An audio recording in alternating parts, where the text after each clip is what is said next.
sense. One final operator in the industry, and that's MiX Telematics. Quite a lot of South African companies involved with this fleet management and vehicle tracking technology stuff, but it's got a dynamic management team and it's got all of the technology. Its main brands are Matrix and Beam E. So these are things that you put into high-value vehicles, and corporate types can track the efficiency of their fleets and so on and so forth. It's expanding globally. The Joselovitz CEO chap, Stefan Joselovitz, is a real go-getter. He's based in the United States these days.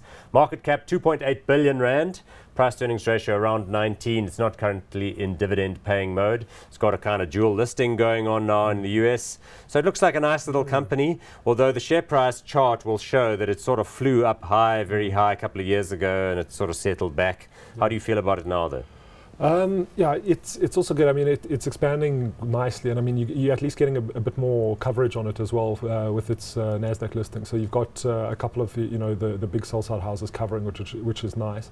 The local stock is difficult to trade though. The volume's not really there. So I mean, if you're going to buy it, you buy it for the long haul, and you back their technology. Obviously, the vehicle tracking. They've taken it across the globe. I mean, I think they're in 112 countries already. Yep. So it's expanding, and it's an exciting story, but it's going to come down to the delivery. They very different to at least to Meta in that they're not acquisitive at all. They're really looking at driving organic growth into the US. That's where their growth is going to come from. Right. So that's an interesting one to look at. Hot or not? In closing?